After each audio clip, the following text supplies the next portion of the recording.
Hello and welcome to the Casual Cinecast, powered by Cinemix. My name is Chris. My name is Justin. And my name is Mike. Today's episode will be going over what's on our minds, followed by our review of the new Nicolas Cage thriller, Mandy. And stick around for the end where we rank our top 3 favorite Nicolas Cage performances. That should be fun. Of which he has quite a few. He has a lot of performances. Yeah, especially, yeah, absolutely. And a lot of performance in those performances.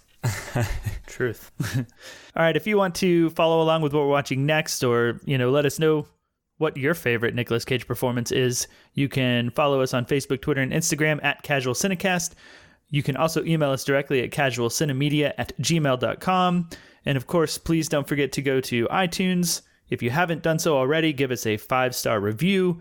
Write a review. Tell us how much you love the show. Don't tell us if you hate it. I think that's unnecessary. Well, constructive feedback, as long as you give us a 5-star review. That's the main thing. There you go. Right? Fair enough. That's a happy medium. Just don't use the word hate because it makes me sad. Yeah.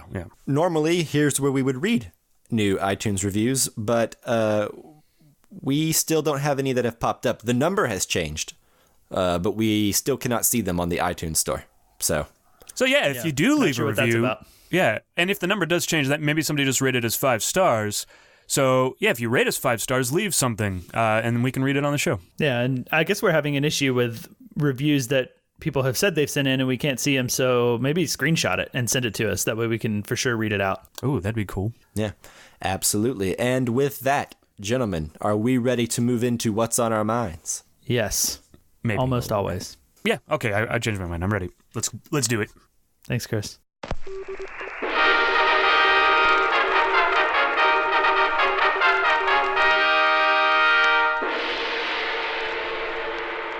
All right, so lately I've been watching a ton of Criterion movies. I feel like that's what I've been talking about almost every What's on Our Minds for the past few weeks. And I'm not going to change that because the last week I watched a Criterion film. And this is one that I've been wanting to watch for a long time. I've owned the DVD version of this movie for probably over 5 years now and never watched it. But Criterion recently released this, and during one of their last 50% off Barnes & Noble sales, I picked up a copy of Robert Altman's The Player on Blu-ray, and I finally watched it this last week. I've had that one for probably a year now, It's taken me forever to get around to it, but I finally watched it. And this film is from 1992, and it stars Tim Robbins he's pretty much the main character. I guess he's the player. It also has Fred Ward in it and Vincent D'Onofrio. And I love Fred Ward. Yeah, he's great. And he's very, very funny in this. And is he as funny as he is in Tremors? It's been so long since I've seen Tremors. I bet no. Yeah, probably not. Yeah. Another person who's in it, and there's a ton of people in this movie. A lot of them are actually playing themselves. This film is about Hollywood. Tim Robbins plays a Hollywood producer who's getting a bunch of death threats from a writer who he never got back to about a script. He kind of rejected the script without following up with him. So he's getting all of these death threats. And that's kind of all I'll say about the synopsis. But it's set in Hollywood, so there's a ton of actors playing themselves. Burt Reynolds is in it playing himself. He passed recently, so it's kind of cool to see him in there.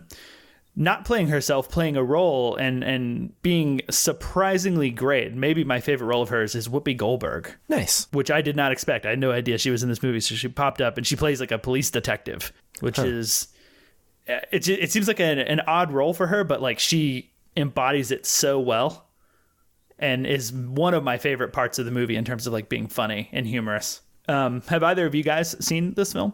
I have. No, I haven't. I've seen some other Altman movies, but never The Player. Chris, did you say you have?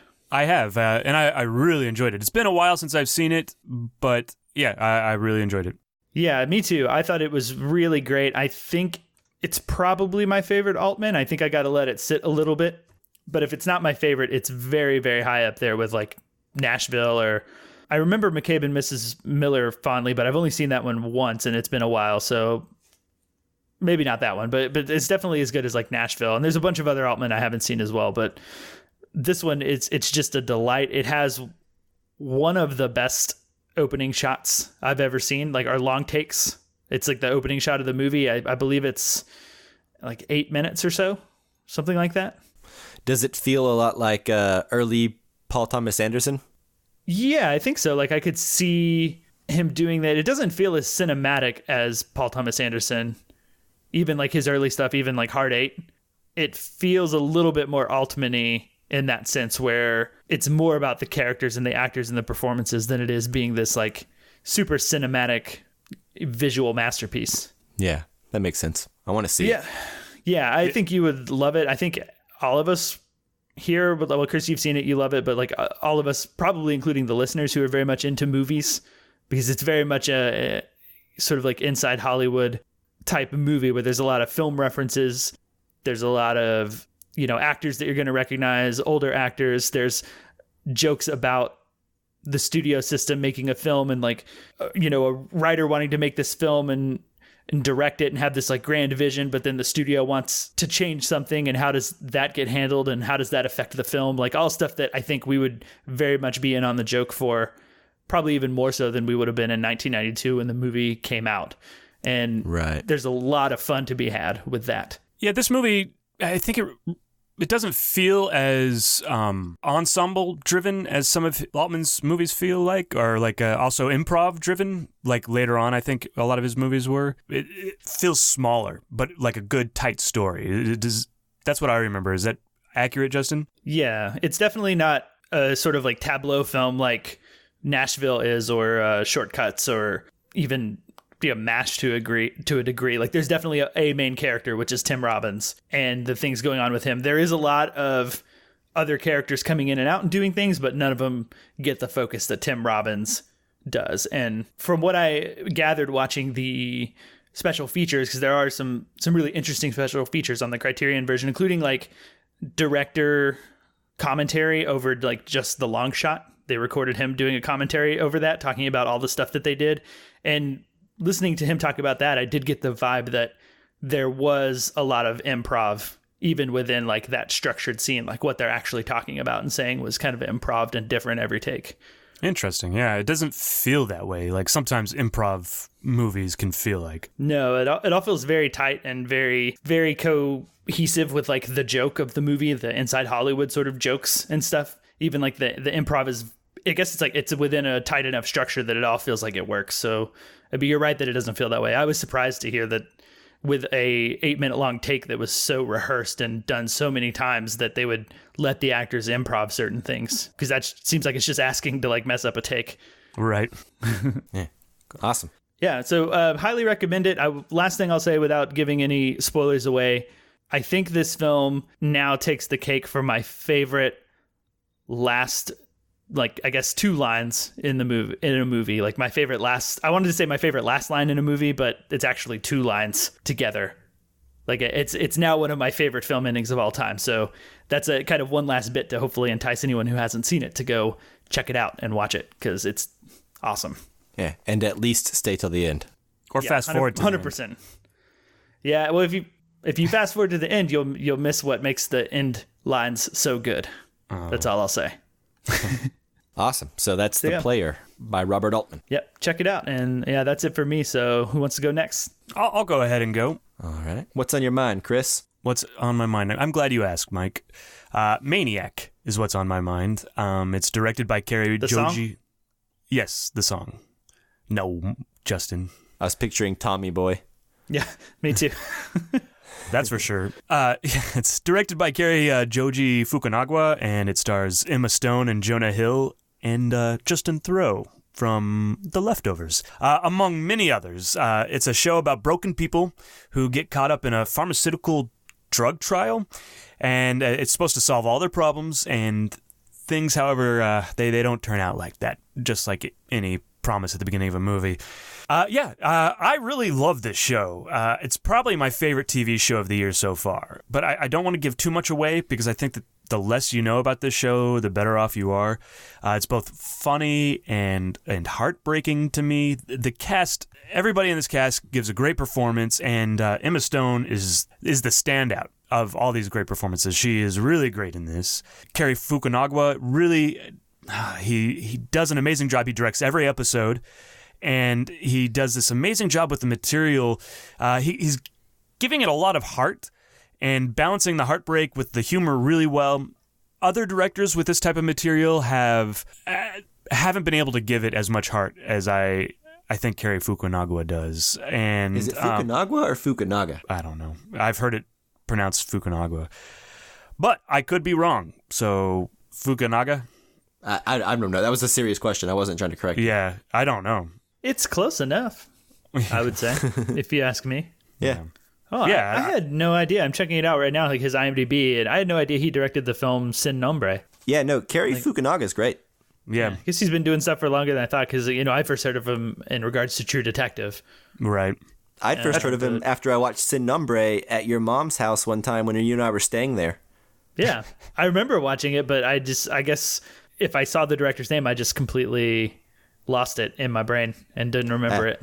I remember I committed it to memory as the credits were rolling, because I remember thinking that very moment after I saw Sin Nombre, I was like, this guy's going to be around. And man, has he ever been. That guy's everywhere now. Yeah. Speaking of, he's directing the new James Bond film. Yeah, which is weird. I thought he was too American for that.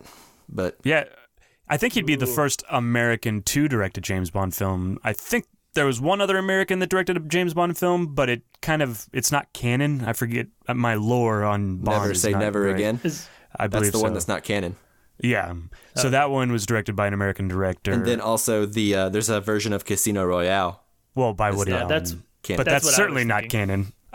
So I'm excited to see the James Bond film, to see what he does with it. If he sticks around long enough, he's had issues dealing with studios didn't he drop before. out of something recently? Yeah, Stephen King's It, the remake he was in. No, something more recent than that. I feel like he dropped out of. I don't know. Maybe I'm crazy. Let's not get caught up on that. Yeah. My final thing is what I really can't wait for is for the two of you guys to watch this. Hopefully you guys do and you're interested enough to watch it. But I think that there's a lot to talk about in here, and it's really fun. And I just don't want to spoil anything else, but I hopefully one day we can talk about it without having to worry about spoilers. But yeah, this is one of my favorite shows of the year for sure. Awesome. I like Emma Stone and I like Jonah Hill. So that mixed with Cary Fukunaga, whatever we've decided, I'm there for it. So you don't have to convince me. Yeah, I'll probably watch the first episode after we get done here, after I watch the newest Better Call Saul. Definitely worth your time. There's so much to talk about, and it's so well done. Great world building. But yeah, all right, so I guess that's what I have to say. Do you guys have any questions? I was going to ask how many episodes there are in it, but I just assume it's 10, right? Right, but actually the interesting thing, and I don't think it's a spoiler, but like episodes like 4, 5... some of the episodes in the middle are only about 20 minutes long, 20 to 30 minutes long. So they don't necessarily stick. They're not like, all right, 44 minutes, So some of them are actually a lot shorter than, so it's not 10 hours solid. It's probably. And also, this is supposed to be like a one and done season, at least with Cary Fukunaga. He says he's not going to return. Yeah, IMDB listed as a mini series. And I think that's possible. None of these actors are going to come back for it. I don't think a lot of them are too big for it anyways. They're going to be doing movies. And the only thing would be if it became an anthology show, which I hope it doesn't do. And it really plays like a long movie to me. So like kind of once you start, like I actually watched this all in one night. Friday night, I started, I got home from work. I was like, I'll start an episode. And I watched one episode, and needless to say, I was very tired at work the next day. So, yeah. Awesome. So don't watch it if you have work the next day. Absolutely. Do not. Noted. All right. So I guess that leaves me. And then there was one. It does. What I have on my mind is a film called Blaze. This film was written and directed by Ethan Hawke, and it's about a country musician named Blaze Foley. And that's a good name. It is a good name. It's a good country music artist name. And of course, Blaze Foley is an artist that most people are not familiar with.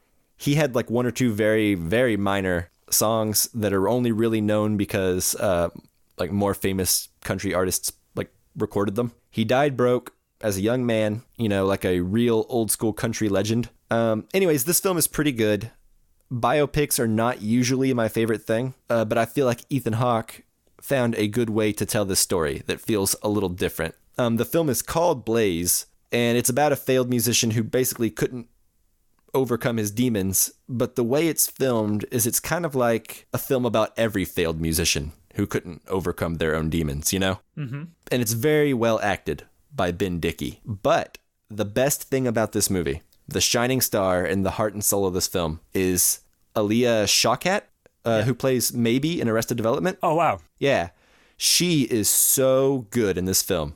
Just like she's the best part of season 5 of Arrested Development. And I think it's terrible we don't see more of her. She plays the love interest of Blaze Foley, which sounds like a typical wife or girlfriend part.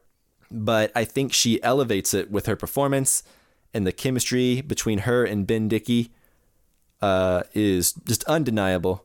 Hawke almost makes it about both of them, even though the movie is called Blaze.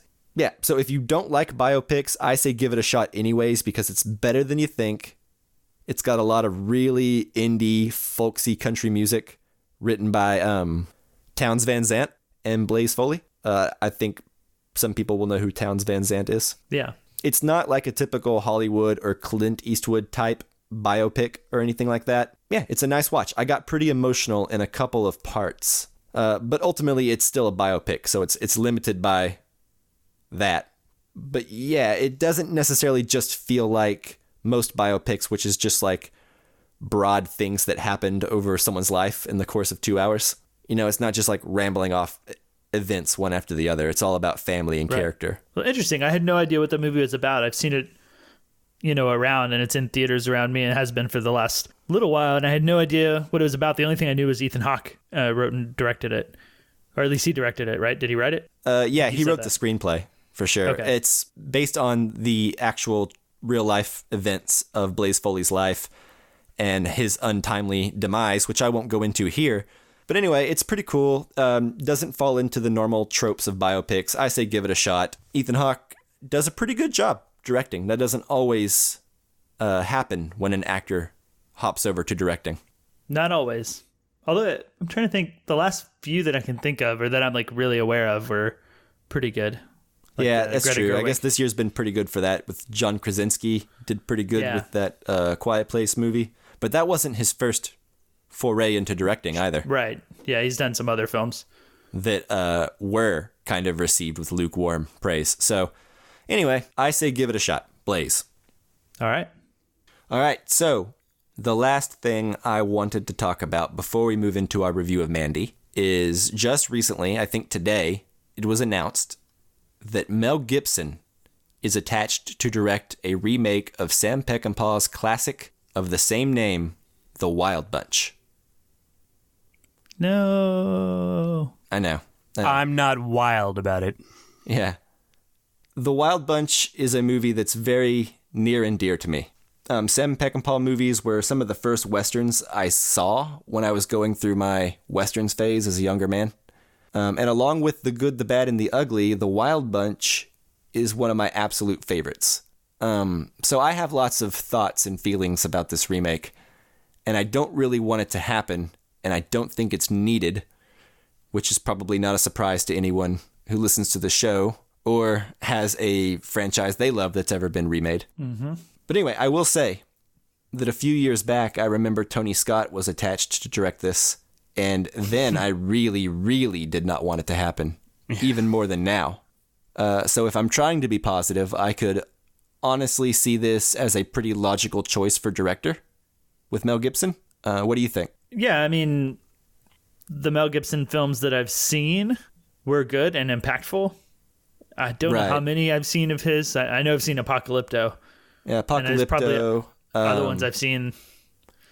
I guess Passion of the Christ is made well, even though it's kind of eye-rolly to me. Yeah, I didn't watch it. I guess the one thing is, Mel Gibson is not that great of a person. Yeah, that's what I was going to say. I have a little objection to that. Right. But that could be him on any project more so than this one specifically. Right. Yeah, so like The Wilde Bunch is about rough, violent men. And while Mel Gibson is not forgiven by a lot of people and likely never will be, the man has directed some pretty good films.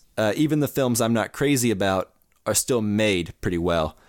And I think the violent tone seems to be pretty spot on for something like The Wilde Bunch. Yeah. Like, I'm happier that Mel Gibson's directing it than I was Tony Scott. I guess let's put it that way. Right. Yeah, at least there's Mel Gibson attached to it. Like you said, he's made some good films. I remember my favorite Sam Peckinpah movie, Straw Dogs, back in 2010. Oh, God. It was announced that they were going to remake Straw Dogs, and they did. I think it came out in like 2011-ish, roughly, maybe 2012. Yeah. And I was very, very, very upset and not for that. And I don't even remember who was directing it. I think it was someone of very little consequence. And there was nothing to get me excited about it. It wasn't for it. So I know how you feel. Did you ever end up seeing that remake? Yeah, I did. And Yep. quickly forgot it. Yep. It's no good. Yeah. Said, well, I don't need to watch that one ever again. I've got the original, which is many, many, many times better. Yeah.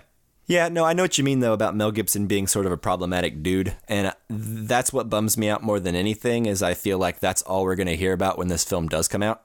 Right. And it's going to completely, like, engross the conversation. And more than anything, I just don't want to hear about that.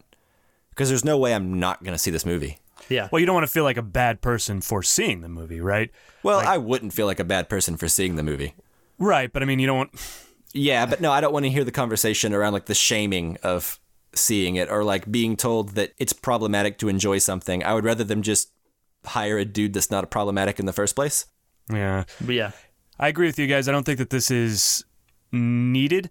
And once again, like, yeah, it's just explores something new. It feels right to me. And Mel Gibson's problematic tendencies, you know, his hatred of the Jews, for instance, you know, like, that's a real problem that we have in the United States right now. You know, especially in Hollywood right now. Because Yeah, of it's just all a the things weird that time. happened in the last year. Things are like, when do we give a second chance? We shouldn't just. People make mistakes and have views that I disagree with. But does that mean they shouldn't work? You know, I work with people that have views that I disagree with. None of them are as strong as Mel Gibson's, but just because, I don't know, it's really complicated, and I'm not even sure exactly how I feel about it. So yeah, but it all just kind of goes to what we were saying earlier, which is just that it's probably better to just hire someone else for a movie this large. Mm-hmm. And that way we don't have to have these awkward conversations with ourselves of trying to reckon with, well, whose place is it to forgive him? When is it okay? You know, et cetera, et cetera. This stuff's going to be in the forefront of the conversation instead of just talking about the actual remake of the movie, which in and of itself is bad news, in my opinion. right. Yeah. Right. So really, it's just sticking bad news in front of bad news. Yeah. So anyway, it upsets me. And that said, from a pure artistic standpoint, I feel like Mel Gibson's probably up to the job. I would agree with that, even with all my other hesitations. Yeah. Yeah. So anyway, we'll see. Yeah. Keep an eye out for that one. I'll see it. We'll see if they can do Sam Peckinpah justice on the second try. And I guess the other thing is we can always kind of hold out hope that it falls through because it's, you know, just announced today. And so That's there's true. a possibility that and in this it just climate, I can doesn't see work out. backlash going nuts. Also, I want to step in on something Justin said. Do you mean second try to get Sam Peckinpah right in the sense that this is the second remake? Yep. Unless there's another remake I'm not thinking of. Yeah, man. The Getaway. Oh, yeah. I forget that he did the original Getaway, kind of. Yeah, that I was also his forget one that they for the remade studio, it. I So. think. Yeah.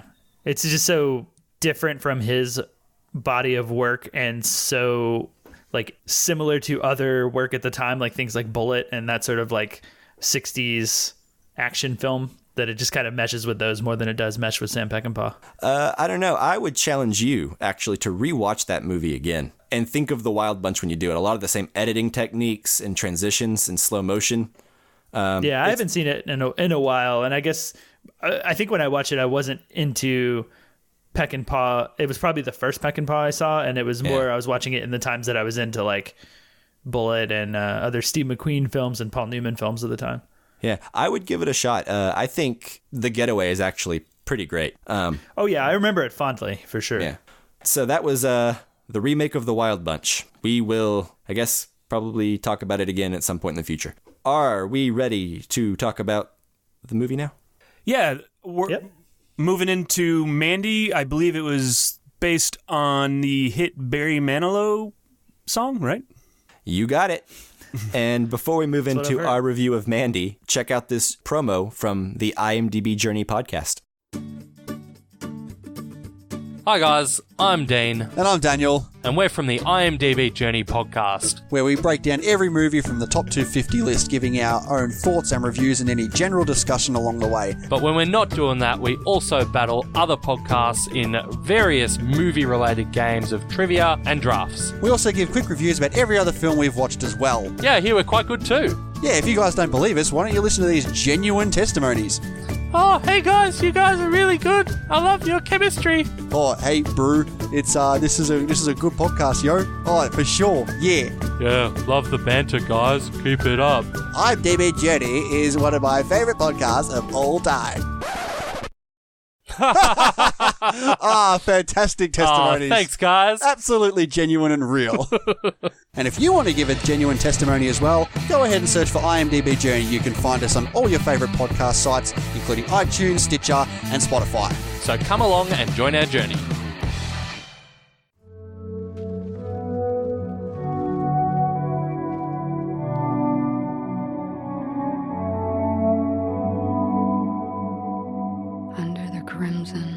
Primordial sky, the wretched warlock reached into the dark embrace. His fist closed around the serpent's eye. Strange and eternal. I need you to get me that girl I saw. Do you know what to do?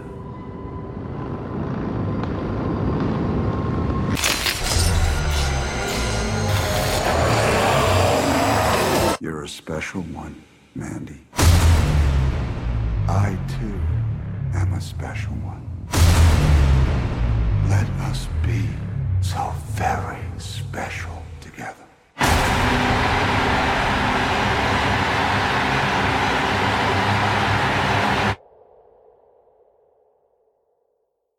Okay, guys, so as always, before we get into the review, just wanted to let you know that we will be doing a non-spoiler section up front and talking about the film very generally, so we do not spoil it for you, so you can continue to listen. We'll give you a nice in-your-face spoiler alert to warn you of spoilers coming, so you can pause the podcast, go see the movie, come back, finish it. Yeah.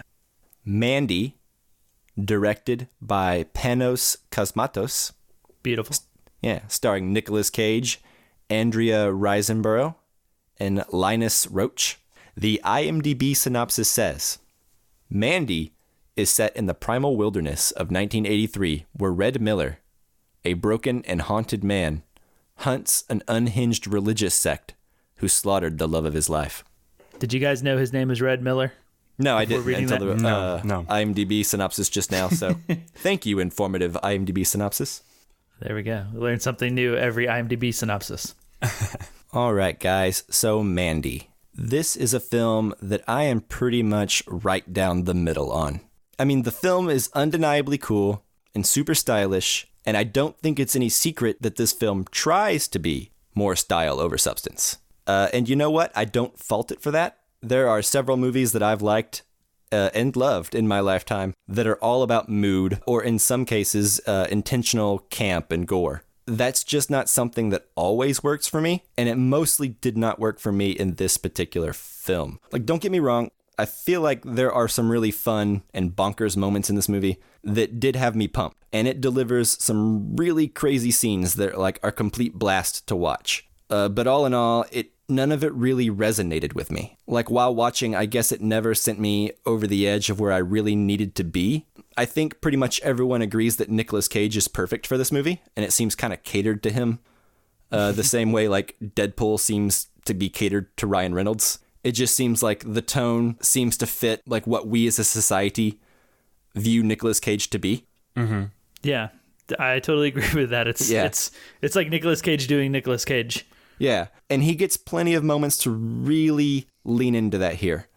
But all in all, this feels very much like a VOD movie. It's very cheaply made and goofy, but that's kind of part of the pulpy charm about it. This reminded me of the intentional campy horror of something like Bone Tomahawk, or movies that director has made. Except in my opinion, Mandy is not quite as good at balancing the campy tone with a satisfying narrative. And the camp horror isn't focused on scaring you, just sort of giving you a retro pulpy feeling. So that's kind of where I come down. Yeah, I'll go next, if that's cool with you, Chris. Have at it. Yeah, so I'm going next because basically I agree with almost everything that you said, Mike. Oh, thank you. Yeah, you're awesome at movie reviewing. I'm so embarrassed. I can hear your blushing from here. Oh, goodness.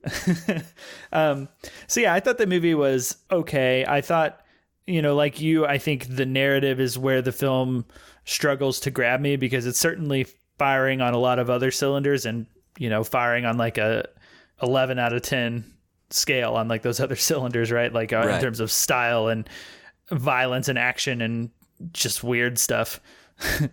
But what I really missed was a narrative to draw me into all of that and characters to draw me in to that and to not necessarily like or care about in a way that I'm concerned for them, but just like be interested in. And I think it really, like you said, wanted to be style over substance and just abandoned all of that to the film's detriment to the point where I wasn't invested enough to really care about anything that's going on. And in that sense, it didn't really deliver as much punch as I think it wanted to for me. And the thing that I kept thinking about during the movie and afterwards and since is, are you guys familiar with the band Gwar? Mm-hmm. Yeah. GWAR? Yeah. So for anybody who's not, Gwar was a band that is themed as though they are aliens from outer space who've come down to play metal, and they look kind of like sort of alien, sort of these like Road Warrior-esque characters with like spikes and metal garb on, and their whole show is centered around basically bringing out like big giant puppet animal things and like chopping off their appendages or their heads or whatever, and they squirt fake blood all over the audience and like green goo from their like laser guns, and their guitars are guns and stuff, and they kill them. And like, it sounds really cool, right? Like when you're hearing about that, or at least it did when I was younger. Does it? I mean, it sounds cool. Okay. It sounds a certain amount like of cool an event. when you hear it. Yeah. It sounds like a certain amount of cool when you hear it, like that it would be fun to go to and see. Yeah, it sounds like a watch. novelty. Yeah. And I saw Gwar one time. Oh. And it was cool for about 15 minutes. And then it just became probably, I think like at the time they were probably like 40-year-old dudes in like metal garb squirting crap all over the audience, and I think they cut off the head of like the Pope and George W. Bush on the show that I saw them at. It was when Bush was in office. Anyway, so that's kind of how I felt about this movie, right? Like it's that novelty thing that it's going for, but after so long, it just kind of wears off, and I never need to see it again. Just like I don't ever need to see Gwar again. I've seen it and I realize what it is, right? So yeah, I feel like I saw a music video of Gwar when I was a kid, and I've been good ever since. Right. Yeah. So yeah, and I guess to be a little positive, kind of going off what you said, this movie feels kind of catered towards Nic Cage. I do think he's really good in this. I didn't have any problems with like his performance or him being bad. I'm a longtime Nic Cage defender. That's probably on record at least a few times in this podcast. And I thought he was great in it. And I think it's one that we could definitely chop up. Is that right? Send up as like a good Nicolas Cage performance in the future, up, even if the up, movie's not. send up. Yeah. Yeah. Even if the chalk up, I think is what I meant to say. There you go. But yeah, even the movie's not great. I think it's actually a pretty great Nicolas Cage performance. Apparently is Red Miller. Didn't know his name. Yeah. So Okay. yeah, that's it. Yeah, I have some thoughts that I want to comment on there, but first I would like to hear from Chris. Yeah. Right. So Mandy, I'd heard a ton of word of mouth about this film and about how crazy it is and over the top. And I was pretty excited to see it for those reasons. And also that it was just like you guys are saying, catered to Nicolas Cage.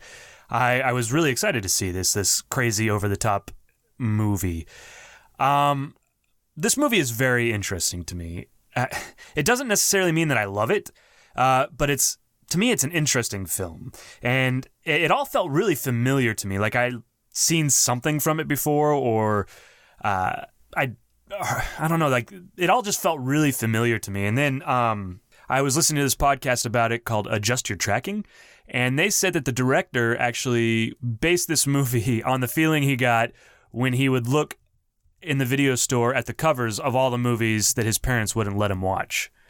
And that really clicked to me because I did the same thing sometimes, like that it feels like this just one step removed from what I could have watched in the 80s, like my parents would never let me watch it. Kind of just what I imagined to be in those movies, right? Yeah, like I remember when I was a kid, I would go to the video store and I would look at the VHS covers of like, something I was too young to watch, like some Friday the 13th sequel, like Jason Goes to Hell, where like the snake was crawling through the mask, Right. And now I can probably assume that movie is a complete piece of garbage, right? Right. But at the time, the imagery on those VHS covers were so striking to a young mind that had not been exposed to such things yet, Right. Yeah, big one for me was Silence of the Lambs, like the cover of that. Yeah, why is that bug on our mouth? What's going on? Yeah. Mine was, I don't even know the name of the movie, but it was like a gremlin-looking monster coming out of the toilet. And every time I'd go to the movie theater, I'd look at it and I'd just be like, why is he coming out of the toilet? Like I had no idea. Yeah, Critters. Anyways, so yeah, it makes perfect sense to me that's what he was doing here. And yeah, I appreciate it for that to a certain extent. I think you guys, just to reiterate what you guys have said, Nicolas Cage is great in this. He has great range where he can be subtle and go over to the top to great effect. The other actor that I think is similar to that is Jim Carrey in movies like Truman Show, where he can be really subtle and then just go wacky. And it works for this movie, and it works in the Truman Show when Jim Carrey does it. So, yeah, it reminds me of Al Pacino sometimes, too. Yeah, you're right. Because the wide-eyed, crazy 1,000-yard stare. And he can go over the top, and sometimes it's a little bit too much, and I think Al Pacino has been accused of that before. Oh, yeah, definitely. Yeah. So, yeah, I think Nicolas Cage is perfect, and it seems like it's kind of catered to his personality almost, or his acting style, or what we see as Nicolas Cage's acting style. And there are sequences in this film that I really like shots that are really great, really beautiful, and especially the drug sequence. And we'll talk about it more later, and you guys can tell me what you thought. But there are some really unique things that are done in the drug sequence that I really enjoyed that I hadn't seen before. And finally, ultimately, this isn't a film for everyone, but I do recommend seeing it because I think it's an experience, and it's a unique film. And for that, I think it deserves to be watched. And, even if I don't like it very much, I respect it for attempting something different and attempting to try this new thing. So those are my thoughts on Mandy. Yeah, I mean, absolutely. Trying new things is great. And of course, you're going to get varying degrees of success for it. So I think you're right that trying something different. I haven't seen this director's previous film, which was it Beneath the Black Rainbow? Beyond, I believe. Beyond the Black Rainbow. Sure. I've heard that it's very similar. Yeah, that's the vibe that I got from it before. So I don't know how new this feels in comparison to that, or how, far removed. Yeah. I kind of wanted to hop off what you guys were saying. So, yeah, I agree. This film, there is a lot to like and a lot to admire. And like I said earlier, there are plenty of movies that I like that have kind of campy, pulpy, violence and tones that I really enjoy. I compared it earlier to Bone Tomahawk, and what I would say is that movie has a very similar kind of throwback to old westerns, but also B-horror movies, but they focus more on narrative, and that's what I think this film is missing. This film is almost really enjoyable to me, but it's just a little too light on plot, in my opinion. I wanted slightly more narrative exposition into the world that we are inhabiting in Mandy. Like, what are the rules to this universe? I don't mind being in the wilderness, like this crazy fever dream, but I want the fever dream to feel like there's more people in it than just Nicolas Cage and the principal players, right? Mm-hmm. It feels like not enough happens for it to actually be a complete story. It feels like 2 paragraphs and a lot of tone. Yeah, very slow setup for an excuse to have a lot of revenge at the end, right? But in my opinion, though, even the revenge isn't as successful as it could have been because it feels like it just starts happening. And we don't know anything rather about than like a corner in the movie being turned, right? Like there's not a point where like, you know, I'll get more into it in spoilers, but basically I think a little more in the first half would have helped me enjoy the second half, because the second half, there's not much I want to change. It's pretty just balls to the wall fun, but not enough work was done in the first half to really have any of that resonate with me. Let me ask you guys, so I agree with you, but then the other side of that is the dialogue that was already in there seemed not very good. Did you guys feel that way about the dialogue in the first half at all? Like especially the Nicolas Cage and his wife's interactions. How did you guys feel about the dialogue that was in it, the little there was? It seemed to me like it was intentionally very minimal, which I think is part of the detriment, or partly like detrimental to it, right? And I don't know if more would have been worse. It's kind of hard for me to tell. Like I don't remember ever thinking actively that the dialogue wasn't good or that it was bad. More that just it wasn't really telling me a whole lot. You know, like we said, I didn't know that Nic Cage's name was Red Miller. Honestly, right. I didn't even know who the woman was. Like I wasn't really sure if it was his wife or someone else, and they may have said it, and I just completely lost. You mean like it could have been a girlfriend or something? Yeah, like it could have been a girlfriend. I don't know. Could have been a mistress. You know, I assumed it was his house actually, so that was pretty far from my mind. But you know, it's just like there are these things that weren't very clear, and yeah, it seemed underdeveloped dialogue more than bad dialogue to me. Yeah, none of it struck me as bad, just not enough in my opinion. Yeah, I think instead of like taking the character or taking us on the journey with the character from like point A to point B to point C, I felt like we get kind of half of A, and then all of a sudden we're at C. Yeah, that makes sense. So I have one more non-spoiler thing, and then I say we move into spoilers. Yeah, I have got a lot for spoilers, I think. Okay. So the last thing I want to say is I feel like this movie could have used more metal music.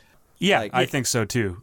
Even though that likely would have like tripled the budget, but metal music's not that hard to come across. There's a lot of bad metal bands out there, and I don't know that this movie necessarily needed good metal music. That's true. Yeah, that's true. But I know what you mean. Like it sets you up thinking you're in for a bit more of a rock and roll. Well, like her shirts, metal. You know, like they're all like metal shirts. Black Sabbath. Yeah. And the quote at the beginning of the film that starts it out. That's, you know, I don't think it's a spoiler to talk about like the text before the film actually starts, but it says stuff like, you know, bury a speaker at my feet or something like that. And and music didn't even seem important to either of the main characters. No, other than they just have their attire. On. Yeah. Anyways, I just feel like it would have helped to be in their characters a little bit more, to like spend time in their world, to get a little bit of the music they listen to, as opposed to just you know, the clothes they like and stuff like that. Yeah, more than just mood. Right? Yeah, because this movie seems to really lean into like the metal of everything. You know, like it's just wants to be like rock and roll, and you know, let's see a little bit more of that. Yeah.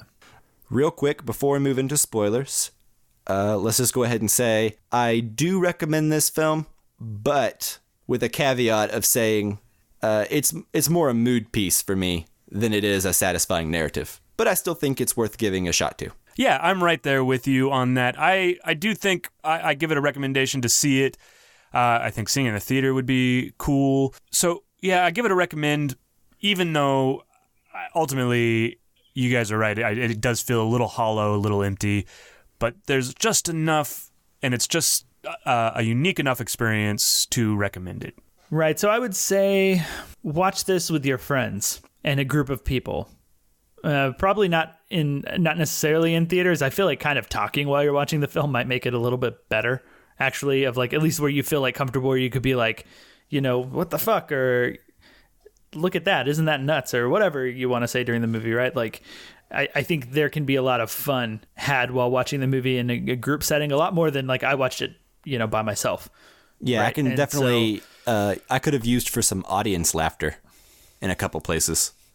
Yeah, and so just lastly, I think the big thing, like, for me is the Gwar comparison, that, like, if I had been at that concert of Gwar with, like, a bunch of other friends who were having a good time, I probably would have had, like, a better time, you know. So see it with friends, but ultimately I think what it is it's a lot of show and style and squirting fake blood all over you and things to cover up the fact that, like, the actual music or the actual movie in this case isn't very good.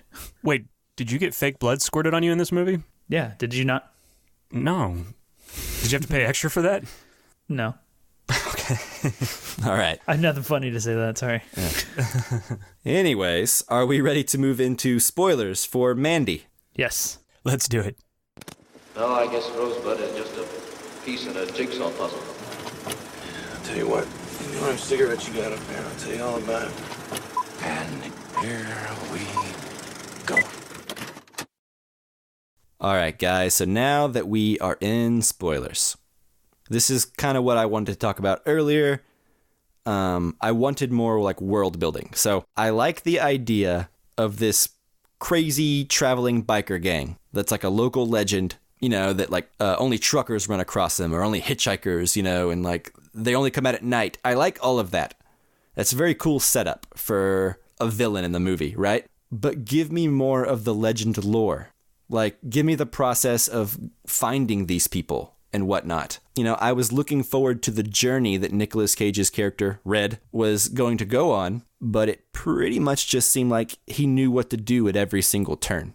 Right, like, we just cut away from wherever he was, and then he's at the next place where they are. Right, exactly. Or at the next place to already talk to a guy whom we don't know, but he seems to know about where they are. And which is cool because it gets you to some of the crazy killing, and that starts happening faster. But it's not necessarily satisfying from a, like, suspense aspect or a storytelling aspect, in my opinion. Yeah, because part of the fun or journey of a revenge film is, how do you track down the people, right? Or how do you find them? How do you get to them? And, you know, part of what makes the revenge, when it happens, pay off in that sort of film is the journey that it took to get there. And exactly. We don't get that. And no, he just makes an axe and then shows up to this guy's house and knows exactly who to ask for the next lead. Yeah.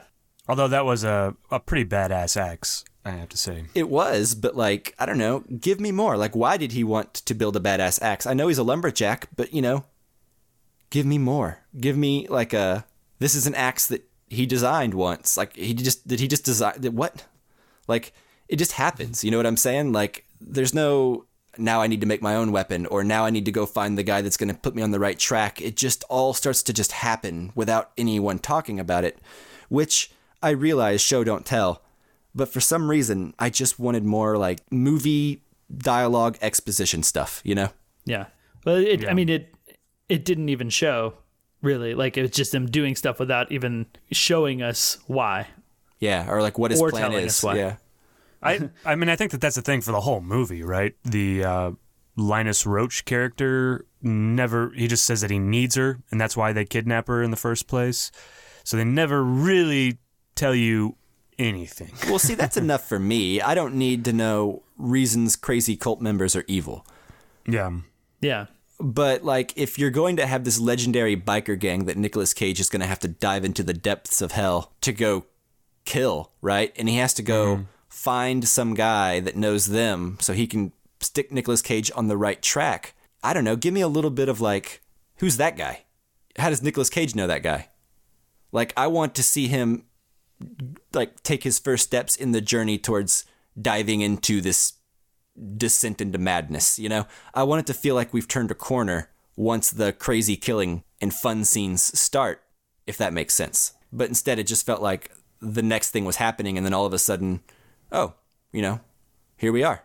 Yeah, there is, to me, definitely, and it's not what you're describing necessarily, but there is definitely a point in this movie where the tone shifts, and it's fairly abruptly, I think, too. And that's when the gremlin cheese, or what was the cheddar goblin? Yeah, the cheddar goblin. When that advertisement shows up, it's like, well, this is a different movie now, you know. It was a moody peace, and now we're going to go for revenge, and there's a cheddar goblet on the TV, you know, like, and it's not going to be, you don't have to take it as seriously. Yeah, in some ways, this reminds me of an extended, like, music video, you know, whereas, like, in a music video over a song, you can jump through those narratives, like any of those music videos that have to tell a story within, like, 3 minutes or whatever. You've got to jump over narrative points and just go to the next thing. And it's all kind of about being cool. But this is extended out over however long this movie is, like an hour 40, something like that. About 2 hours, yeah. Yeah. And at a certain point, when you're there that long, you need to, you know, I want a little more of those gaps filled in. And I think the lore, I wasn't sure if I was supposed to be getting like a Four Horsemen vibe from like those 4 biker gang guys. Did you guys feel that at all? Did that fill in any gaps? I don't know. Like, they all had weird, wacky clothes on, and they were only supposed to be seen at night. So I just assumed there was like a supernatural kind of element about it, but not that it really mattered. Problem is, I feel like those crazy outfits and stuff, they weren't paid off in any kind of way, because he just shows up and it seems like some dudes are wearing weird clothes and some dudes aren't. Yeah. Just because you're wearing crazy clothes, it doesn't necessarily equal substance. It's the coolness that they're going for, right? So yeah, like I want to understand this gang. Like, it feels like a gang out of Mad Max or Road Warrior or something. But those gangs, I understood the hierarchy, right? Like, there's like everyone, even the foot soldiers in the gang, are wacky and crazy and dressed weird. But like the generals are even crazier, just like they are in this movie. The only setup that I got from it was they used to run LSD, and then they messed up. They got a bad batch. They got a bad batch and went crazy. And that's fine, and that's all good. But I don't know, for some reason, and I'll move off this topic after this, but more exploring that lore before he dives into it.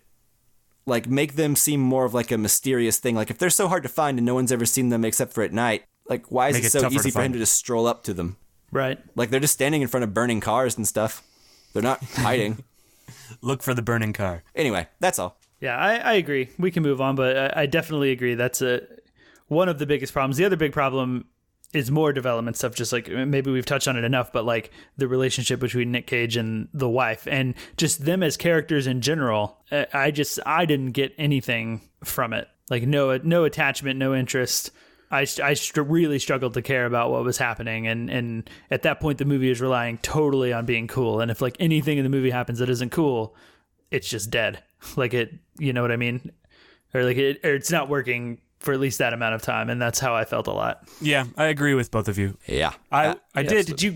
Did you guys like feel the love between him and her enough to like justify his reaction? No, well, not. I guess I understood that it was there. Yeah, but I didn't necessarily feel it. Yeah, it's kind of one of the things in a movie like this where we all know what's going to happen in the first few minutes. It's kind of hard to get attached to like the wife or the girlfriend character in movies like these, knowing why they're even in the script to begin with. Like, we know she's going to have to die. Like, I think that's pretty basic plot. I think anyone, even if they didn't know anything going into this movie, can probably assume, okay, I know where this is going, right? So I hear what you're saying in the sense that they really needed to do some more work to make us care about her. But I don't know that they could have put in any amount of work for the audience to ever really truly care about her. Right. And maybe that's part of her character. Like, I guess she seemed like kind of like a normal person. And then later on when they've got her tied up, she's like laughing in the face of like these like evil people that seemingly they're going to, like the one dude kind of seems like he's going to like rape her or something. Yeah. And she doesn't really seem to care. She kind of just laughs in his face because I think he laughs at him for playing like the Carpenters, because clearly she's into like Motley Crue and stuff. Well, it's his band that he plays. Yeah. Oh, it's like the Carpenters, I think. It's like the Carpenters. Yeah. Yeah. She kind of demasculates him too, which I think is interesting. If you compare this to a film like I Saw the Devil, which is a South Korean revenge film that I'm pretty sure most of us seen. Chris, have you seen it? I have not. Okay. Well, it's a spoiler alert for I Saw the Devil for the first like 3 minutes of the film. But after the opening credits of that movie, the wife / girlfriend, I don't remember exactly what she is, dies in the first scene of the movie. But in just that one scene, they do enough to make me care about her and the main character, her boyfriend or husband or whatever, and also make me feel the love between them in just that opening scene. So like it can be done, I think, in such a small amount of time and in a relatively minimal way. I think they just didn't do it here, and I think intentionally so too. Yeah, no, I see what you mean. In the case of I Saw the Devil, I wouldn't say that I genuinely cared for her, but I agree that it sets up the world we are going to inhabit for the rest of the movie, and the other characters, it's good for the other characters, right? Like, we understand them more because they put in the work, whereas something like Mandy, it's so intentionally minimal and so intentionally difficult to parse that they aren't as concerned with investing you so much as it looks like they just want to show you some cool stuff.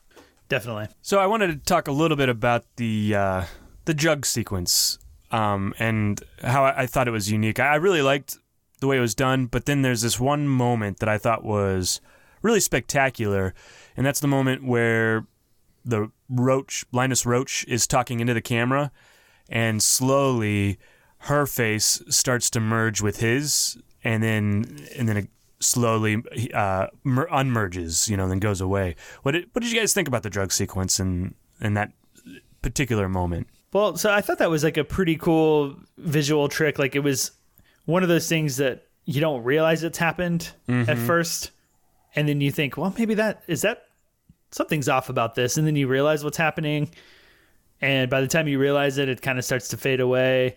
So it was like kind of cool in that sense, in terms of like keeping me visually interested in what was going on at that point. And I mean, I guess that whole section of the movie is kind of where the film for me is at its most interesting narratively, because it's the one point where I don't know what's going to happen next. Right. And the one point where I'm like, okay, where's this going and what's going to happen? What are they going to do to her? Because I didn't know. Right. Like, I know that eventually they're going to do something that's going to cause Nicolas Cage to want revenge. Maybe kill her, most likely, maybe do some other stuff to her. But like, it just, I guess the whole sequence was working well enough for me, just in the sense that it seemed like something was going to come up, right? Like, something was going to happen. And I guess like the visuals in it were okay. I don't really remember much other than that, if there were any other cool visuals. Yeah, I don't exactly. I like the way it was shot, where everything had was shadowed. But I don't know that there's necessarily any other standout visual moments like the faces merging. There's some really cool shots that I liked. I liked the shot where the sleeping bag was hanging from the swing set and it's like shaking really violently while it's burning. Right. I liked the way the swing set was shaking around. There's a shot where Nicolas Cage walks into a church and you can kind of see through the cross in the wall and see like the rafters inside, and you can see like how it's lit really red inside. Yeah. There's a few shots like that. A lot of shots lit by taillights or made to look like they were lit by taillights. A lot of reds. Yeah. But yeah, no, there's a few shots in here, I think, for sure, that I remember thinking, man, that is striking. Yeah. Yeah, there's definitely cool shots. I was referring specifically to like that sequence where they have the wife tied up and then they give her drugs or whatever the heck. But definitely throughout the movie, there's some really cool looking stuff. There's some stuff going on with the lighting early on, like when Nicolas Cage and his wife are laying in bed, where it's like they're kind of simulating the sort of aurora borealis lights in the sky over them, like coloring the room. And I thought that was really cool. Agreed. Yeah. I'd be interested to see what this DP goes on to do. Yeah, it's a pretty good looking film, all things said and done. Yeah. And shot well, and the action is shot well and like in an interesting way. Yeah, like I said, it definitely feels like a VOD type movie, but not because it's visually simple looking or anything like that. It's all just, I think, the writing that kind of gives it that campy kind of vibe to it. And even then, I think it's on purpose. I don't think it's necessarily a bad thing to say it feels like a VOD movie, you know? Like I said earlier, there's plenty of VOD movies that have that same kind of campy feel that I think are really enjoyable. Like Revenge that came out earlier this year. It kind of has like a campy vibe, but not necessarily like over-the-top horror, but still like over-the-top violence, you know? Yeah, and I think, like you said, Mike, I think a little earlier that there's not a lot you would change in that second half of the movie, and that's when we get a lot of those action scenes and get really rad scenes. Like, did you guys laugh at or enjoy or just think was really rad in a not laughing manner, like the chainsaw sword fight thing? Oh, yeah, that was awesome. And that was actually what made me want to see the movie a long time ago. I think on my most anticipated of the year or something like that, I think I actually mentioned Mandy in one of the very first episodes of this podcast that I was on. And I remember hearing about the chainsaw duel. And that's what I've been looking forward to for like a year. Yeah.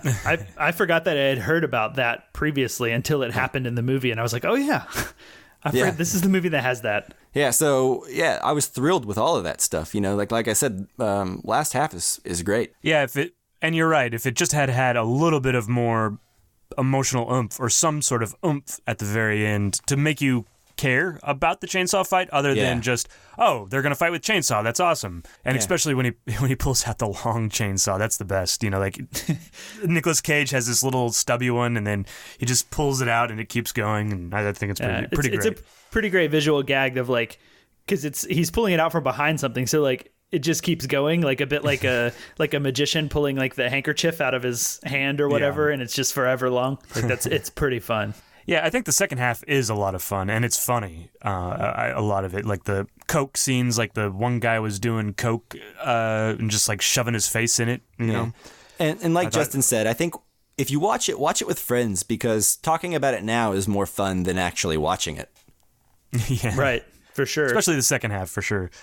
Yeah, I think my favorite sort of action-y moment or kill is right before Nic Cage like dumps his face into the cocaine and he kills that dude just by like grabbing his neck or grabbing his head and like twisting his neck and just like snapping it. And he like, but yeah, actually I was really laughing at Nicolas Cage's face because right when he like turns and snaps that dude, it's almost like he like turns slightly towards the camera and almost poses in like a sort of like what reminded me of like Bruce Lee Kung Fu sort of way. And that really made me laugh. So the one thing that I think the part of the movie that I would say I actively didn't like, just because it felt so, I don't know, like long and out of place, and I don't know what it added. I was really kind of annoyed and bothered at how long the scene where he's drinking vodka was in like the bathroom. Like that's the one part of the movie, like even in like this movie that's very over the top, where I thought that was a little too much. Like I just didn't quite buy it. It felt like a scene in a movie to me. It felt like a Nicolas Cage scene in any other Nicolas Cage movie. They're like, that was the moment where they're like, Nic Cage, go Nic Cage. Yeah. But yeah, it just feels like, you know, Nicolas Cage turned up to 11. Yeah. Yeah. It's kind of the outlier in this movie, because I feel like every other time Nicolas Cage is turned up to 11 in this movie, it's all at like scenes that are dialed up to 11, you know? Yeah.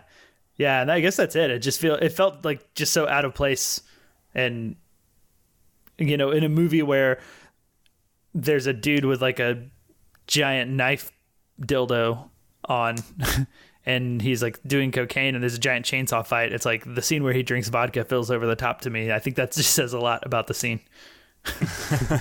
Yeah, probably. But yeah, so that's my last thing. All right, and before we wrap this up, we do have a listener question from Mickey Kiechi from the Three Friends Go Criterion podcast, and it says, "You will probably cover this on your own, but did you think this movie had intentionally funny moments? I've heard people complain about the audiences laughing, but I think a lot of it is supposed to be darkly funny or comically over the top." So, short answer, yes. I definitely think that is the case.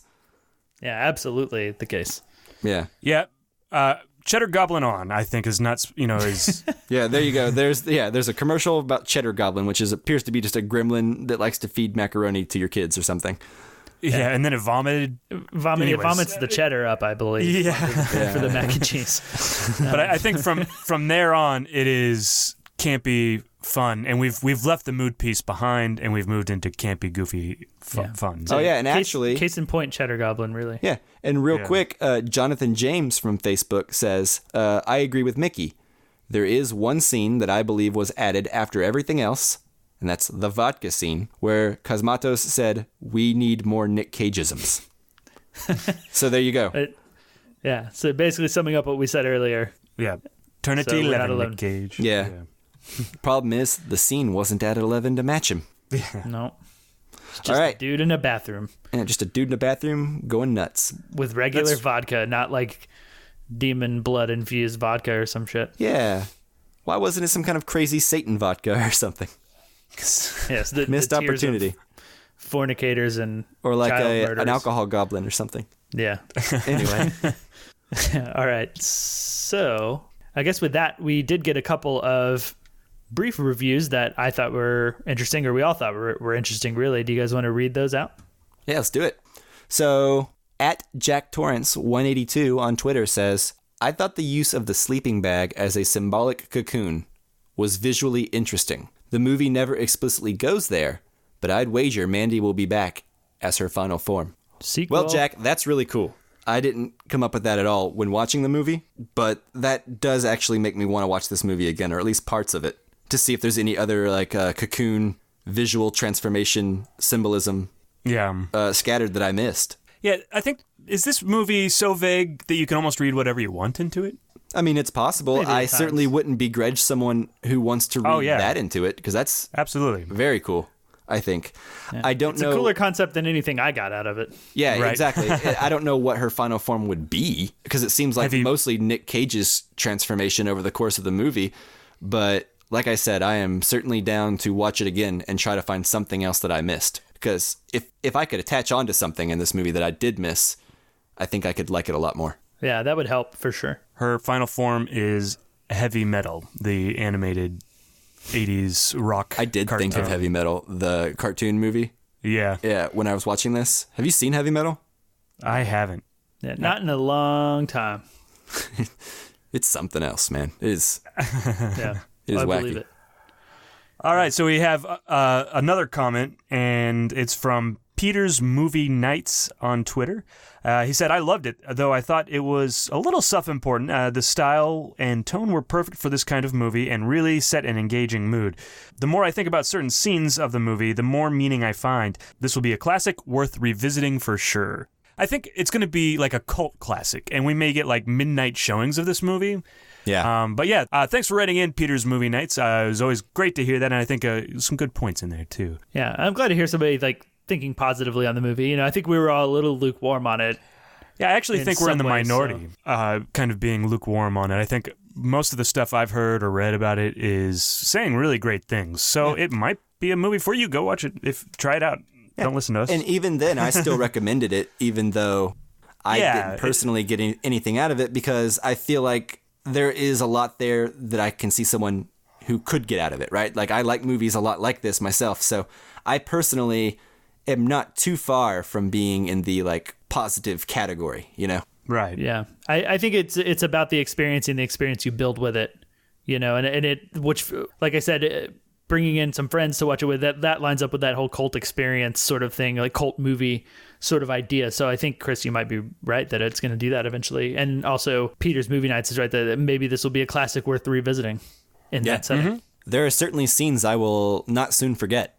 Yeah, absolutely. Oh, absolutely.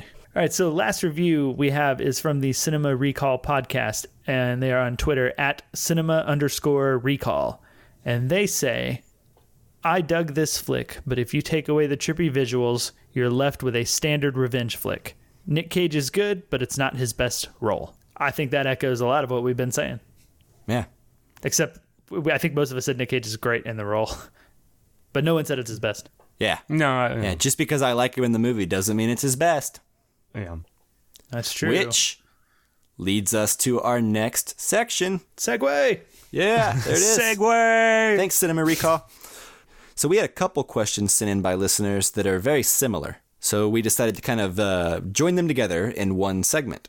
So, IMDb Journey asks us, where does this being Mandy, rank on your crazy Nic Cage performances list? And then Forrest Gray Delosier on Facebook asked, could we also get some kind of ranking of Nicolas Cage performances? Which is seconded by Jonathan James, who says, yes, in all caps. Yeah. So the people want it. They do. Yeah. So, ranking of Nic Cage, commence. Yeah. So I guess what are we going to do? Like, I guess top 3 Nic Cage performances, right? Like not necessarily his best movies. Yeah, I want to do top 3 Nic Cage performances, but I also have to caveat and say that, spoiler alert, Mandy is not going to be in my top 3. So I will say that, real quick, Mandy's in my top 5 or 6 Nicolas Cage performances for sure. But I've actually ranked my actual favorite 3. Cool.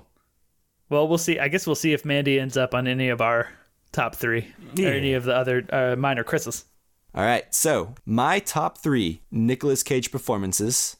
All right, so the third one is Wild at Heart, and this is starring Nicolas Cage and Laura Dern in a David Lynch film from the early 90s, so you can only imagine how crazy Nicolas Cage performance gets. He's younger and more crazy. Younger, more crazy, in David Lynch, back when David Lynch was still doing more narrative films, and yeah, it's pretty bonkers. So, and you get to see him acting opposite Laura Dern, which is awesome. The next one is Bringing Out the Dead, which is my number 2 best, craziest Nicolas Cage performance. And that is directed by Martin Scorsese, and the screenplay is by Paul Schrader, who recently wrote and directed First Reformed. And Bringing Out the Dead is crazy. He plays an ambulance driver, Nicolas Cage, who gets addicted to trying to save people. I'll just leave it at that, but it's pretty weird. Have you guys seen either of these movies? I've seen Bringing Out the Dead. Yeah, I've seen Bringing Out the Dead. I haven't, not Wild at Heart. Okay, yeah. What do you guys think about Nicolas Cage's performance in Bringing Out the Dead? I remember it being a little crazy, but good. Yeah, it's probably one of his better movies, too. But yeah, I wasn't trying to actually rank it based on movie. Yeah, it doesn't stick out as like a crazy performance to me from what I remember. It's also been a long time since I've seen it. It's like there are definitely crazy performances for me that eclipse it, but if you say it's crazy, that it kind of makes me want to go back and watch it, seeing as I obviously maybe don't remember the film very well. Yeah, I would. It's actually a lesser known Scorsese too. That's actually pretty good. Mm-hmm. Okay, so my number 1 top crazy Nicolas Cage performance is Bad Lieutenant, Port of Call, New Orleans.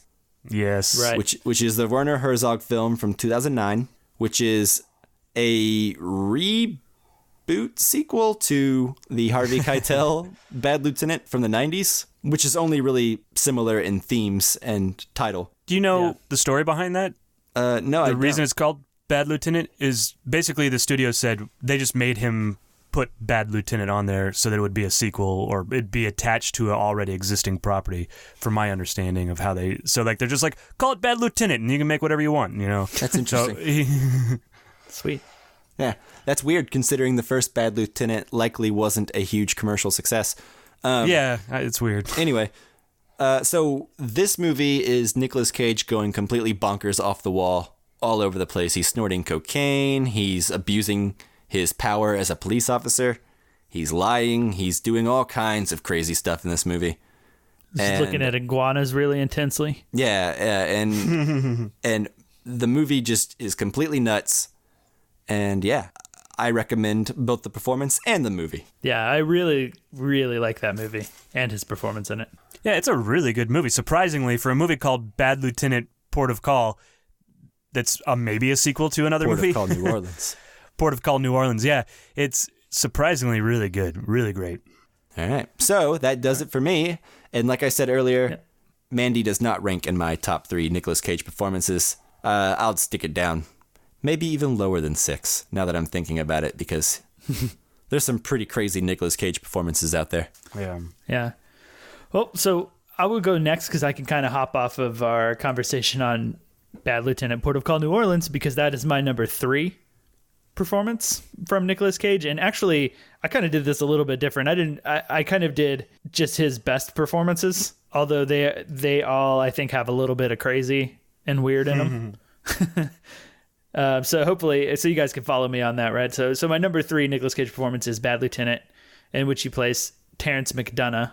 And we've talked about that enough, I think. So I'll just move on to my number 2, which is Donald Kaufman in Adaptation. I think it's maybe not over the top crazy, but it's just weird and like kind of just creepy. And that haircut alone is crazy. Right?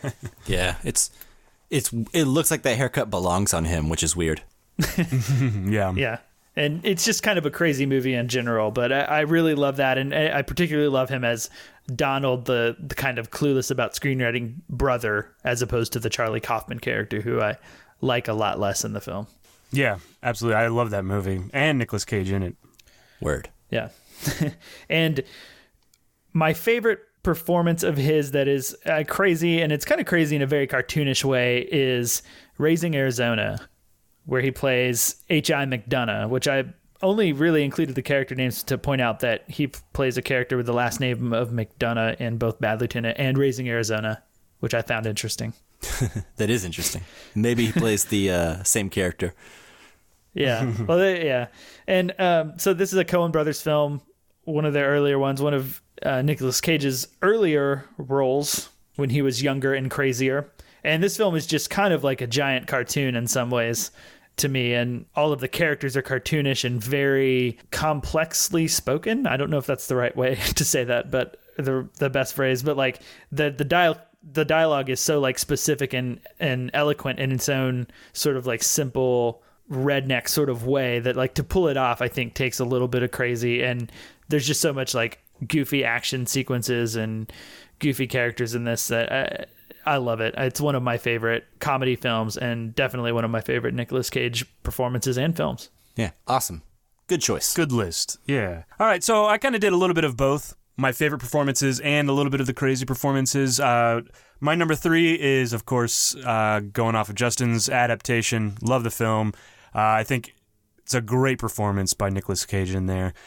Great 2 performances, in fact. We don't need to talk about that much more. So number 2 is a really like underrated movie, I think, called The Weatherman.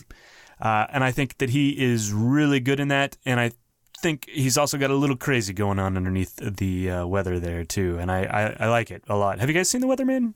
Yeah, a long time ago. Yeah, I actually never have. Yeah, it's a movie that I didn't like when I first saw it, but for some reason it keeps coming back to me and I think about it and certain aspects of that movie. And I guess the older I get, the more poignant it seems to me. Anyways, I'm not talking about necessarily about The Weatherman, but I want to go back and check that out, and you guys should too. And so my number 1 film with Nicolas Cage performance is gotta be Face Off. Nicolas Cage is great in this movie. Take his face off. Yeah, off. Way over the top. A lot of fun. It's John Woo, and I think John Woo is more interested in the action, and I think he just lets Nicolas Cage go as far over the top as he wants to, and I love it. So, yeah, that's the one John Woo movie I semi-recommend. Yeah. At least for Nicolas Cage's performance. Yeah, I agree. That's a good wild. One. Yeah. Yeah. They should have cast Nicolas Cage as the villain in Mission Impossible 2, since John Woo directed that around the same time. So that would have been a better movie, right? Then we'd all be thinking, Philip Seymour Hoffman, who? Just kidding. We probably wouldn't. They would have just brought him back for 3, 4, 5, and 6. No, we're not on 6 yet, right? Yeah, Fallout was 6. Fallout was 6. Yeah, that's right. Yeah. And to address IMDb Journey's question specifically, how does Mandy rank on my crazy Nic Cage performance? I think this one is overshadowed by The Wicker Man, which is a wild performance. Oh, yeah, I haven't seen that one. But it's not that far behind it, and I think never does this like ride the line as much between a bad performance as Wicker Man does. So for that reason, I think The Wicker Man sticks out heavily for me. Makes sense. Yeah. What about you, Chris? Where does Mandy rank? I would say Mandy ranks, I mean, it's up there with the crazy, like if I was just to do straight crazy, I think they're like Face Off, Con Air, both those kind of fit in there. It's going to be in there, and it's tailored specifically to, this movie is, to Nicolas Cage. So I went in expecting it, but oftentimes in the other movies you go in and you don't quite expect it, and it's kind of fun when he gets exasperated. That's when Nicolas Cage is at his craziest, and he's just like, yeah. Anyways. So it's up there. I would say top 5 crazy performances, maybe top 3, but yeah, he's definitely up there. But he goes over the top a little bit, but it's never quite like Face Off. Like Face Off, the whole movie seems over the top, right? Yeah, well, that's just John Woo in the 90s for you. Yeah. The whole movie is over the top. This whole movie seems over the top, too. I think he doesn't seem as crazy because this film is so crazy at times. Okay, that may be. That, and also in Face Off, even though it's less crazy visually and stuff, he's allowed to actually talk and just be crazy, whereas this movie, like we were saying earlier, he's very, for the most part, when he is talking, he's very quiet. Most of the craziness just comes from, like, the eyes. Right, the crazy Nic Cage eyes, yeah. All right, guys, does anyone have anything else to say about Nicolas Cage or Mandy? I don't have a thing. I'm out of Nic Cage stuff and Mandy for now. Yeah, absolutely. Thank you so much on Twitter at Jack Torrance for your question, as well as at Peter's Movie Nights. Yeah, and thanks on Facebook to Forrest Gray Delosier, Jonathan James, and Mickey Kiechi for chiming in. Yeah, and thank you very much at cinema_recall for writing in. And thank you at IMDB Journey. Both those guys are good to give a follow to on Twitter. And subscribe to their podcast. They're pretty good too. Absolutely. Yeah, so with that, I think we're done, right? That does it for me. All wrapped up. Awesome. Thank you guys so much for listening to this episode. It means a lot. We really appreciate it. Yeah. Please do not forget to subscribe to the podcast on your favorite friends. podcatching app. Yes. And follow us on Facebook, Twitter, Instagram at casualcinecast. The next episode that releases will be another Casually Criterion episode on The Man Who Fell to Earth, directed by Nicholas Roeg and starring David Bowie. Bon Jovi. Bowie. Yeah, David Bon Jovi. There we go. The continuing joke. I'm really excited about this. Can't wait. Me too. And in case you don't get the joke, Chris doesn't know the difference between Bon Jovi and David Bowie. That is untrue. I know. All right, guys. Thank you so much for listening. I hope you have a great day. Yep. Have a good night, everybody. We'll talk to you next time. See you later. Thanks so much for listening. I know the difference between David Bowie and John Bon Jovi.